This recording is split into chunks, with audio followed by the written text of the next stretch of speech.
Good afternoon, folks. Shwell here doing another video update. Today's video is brought to you by thegearlocker.net. Check out thegearlocker.net for reviews on your favorite accessories, your favorite firearms, and your favorite gear. We test it so you don't have to. Today we're going to talk about the Law Tactical Gen 3 AR folding stock adapter. First we're going to go over the contents of the box. You open up the package, first thing you'll see is the instruction manual. This is very important. A lot of times you'll see these videos where the guys will take this stuff out and they'll just toss it. I don't recommend that with this. When installing the folding stock adapter, I recommend that you at least read the instructions from beginning to end at least once before starting. Next item you'll pull out is the flange tool, and I'll explain or demonstrate the use for this tool. The hinge assembly, and this is all metal. This thing is very solid, feels great. So I can't wait to put this on. In this bag you'll have the bolt carrier extension. Believe it or not, this is the button, side plate cover, the buffer retaining pin and spring. Well, here's the spring and here's the pin, and everything's jumping out of my hands today. And this is the button spring again.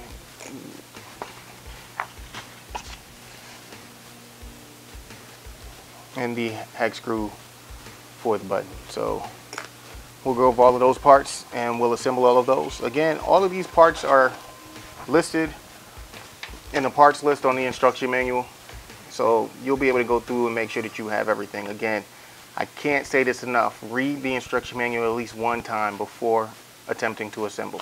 We're going to install this on an Aero Precision lower. This is one of the ones that my wife had to have, and this is a I'm Your Huckleberry. We ended up with two of these.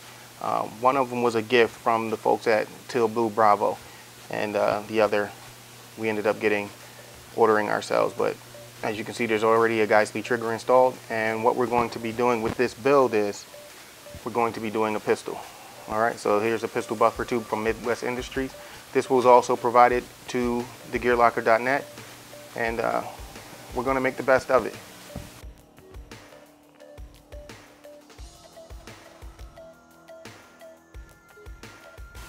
The rear takedown pin is in place, spring and pin are in place. We're going to take the folding stock adapter and we're going to put that in place, being mindful of the spring and its positioning. With the folding stock adapter in place and the spring in place, you're going to take your threaded flange and you're going to screw that down as much by hand as you can. Now, this isn't mentioned in the instruction manual. This is just a step that I like to take whenever I'm working with aluminum parts. I want to install the aluminum parts by hand as much as possible. This prevents me from cross-threading anything and messing up parts that are going to be hard to replace. The threaded flange is what actually holds the stock adapter to the lower receiver, and then the included flange tool is cut specifically for this installation. I've installed and taken this and disassembled this low receiver and folding stock adapter at least 6 times since receiving it at SHOT Show 2015. So this is going to be the final assembly. I've added a little bit of blue Loctite, and now we have the folding flange, or the folding stock adapter is actually attached to the lower receiver. I want to make sure that the rear takedown pin functions as needed. Yes, it is being retained.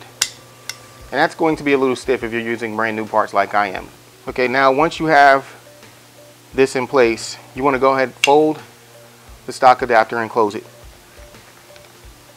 At this point, I'm going to try and install this from your point of view so you can see how everything is supposed to go in. This is the actual folding stock adapter button. I'm just going to call it the button from now, and this is how it needs to go in. This end of the button is going to come out of the right hand side of the lower receiver if you're holding the receiver in hand with the front of it away from you. And this side is going to go up against the left hand side of the lower receiver or folding adapter. So we're going to go ahead and we're going to drop that in, and it drops right into place. From your point of view, when you're putting it in, notice the curve here on the button. The curve is facing toward the lower receiver when you're installing it. And that goes into place nice and easy. You just push it right in and it disappears. Then you're going to take the bigger of the springs that are included in the kit and you're going to drop that right behind the button, like so. You're going to take the side plate cover, which is included. This is listed as part number 2 in the instruction manual, and you're going to install this as well. Now you'll notice when you're putting it in how everything goes, because the lines of the folding stock adapter as well as this hinge cover actually line up and form a nice smooth piece here when inserted. To show you from the other side, from your point of view, with the spring installed, the curve on the top portion of this cover is going to face up, and you're just going to slide that into place, and that's how you're going to see it. And there's quite a bit of tension because of that spring, and what you want to do, you'll add the hex screw to the bottom, and again, you only want to use your hands to catch those threads. You don't want to use the tools because you don't want to cross thread anything. So making sure everything is lined up, hand tightening the hex screw as much as you can, and then transition to your Allen key as I'm using here. Alright, so now your button is installed, your hinge is attached to the lower receiver, and at this point you can actually hit the button and you see how it works from the back side. And from here we'll move on to installing the buffer tube and buffer spring. In this picture that's being posted right now, you'll notice on the right hand side is the Law Tactical buffer retaining pin and spring, and on the left you'll see is their standard buffer retaining pin. Now we're going to go ahead and install the buffer tube, buffer and buffer spring. On the portion that folds away, this is where we're going to install this retaining pin. Now you can try and do it open, and I probably will do it open so you guys can get a better view of everything that's going on. So we're going to go ahead and drop the spring and retaining pin in at one time. Okay, now if you've done this, if you've installed this a few times, you know that this is one of the tricky parts of the AR build. While holding down the buffer retaining pin, you want to go ahead and thread the buffer tube into the folding stock adapter. And I keep going until it stops. And then when it stops, that means that it's hit the pin, the buffer retaining pin. It hit it. And then I back it out as needed until I have everything lined up the way that I want it. Some buffer tubes have notches, some of them have grooves, and different ways for you to know where things are.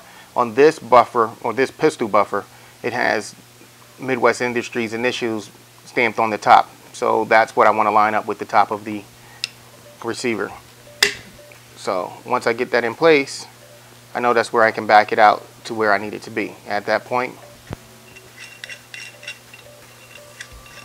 this is where more tools, my clamp and everything will come into place, and I'll tighten this down. I'll actually stamp it so that it's a little bit more permanent, and maybe some blue Loctite just to make things a little bit more solid. But in a nutshell, this is the Law Tactical folding AR folding stock adapter installed on your lower receiver. So we have the buffer retaining pin in place and the buffer tube. Now we install the buffer spring and buffer. So all we do here is we just push that in. Just a tip, this buffer retaining pin is a little bit taller than your standard one, so most of you guys who build your ARs know how easy it is. Sometimes you can just push the buffer right past the retaining pin and it goes right in. That is not the case with this one. Because of its height, it actually interferes with the buffer just sliding right in. So you're going to need something to wedge in between them, or figure out a way to keep that buffer retaining pin a little bit lower while inserting the spring and buffer to get it in place. Alright, so what you'll do is you'll install your bolt carrier group in your upper. You'll close the receivers, and what you'll do is you'll open the folding stock adapter and you'll install the buffer tube extension, or the bolt carrier extension as this is called, into the rear. And you'll just push it in. You want to give it a nice push until it's completely seated. You'll know it's all the way in because there is a lip inside on this extension. Once that lip is all the way in, the button will sit flush against the extension, so you'll know that everything is locked in place. So that's how you know that it's in place.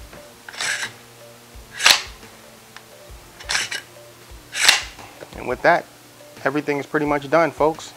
That installation is on a pistol setup. We will probably try and revisit this Law Tactical folding stock adapter, the Gen 3, on another build. I have an idea about putting it on a competition length or a really long precision based platform and going from there and just showing you guys what all we can do with something like this. It does add about 1.25 inches to length. Length of pull should change as well based on where it is, so we're about 1.25 inches more, and it shouldn't have much of an impact on how compact your build is if that's what you're going for, because now that you can fold it, it allows you to do quite a few different things. We're going to take this out to the range and we're going to go ahead and test it thoroughly and give you guys some video footage of that as well. But this is Schwell with thegearlocker.net. Please stay tuned for more reviews on gear, accessories, and firearms. I hit you with the 2 fingers. Later.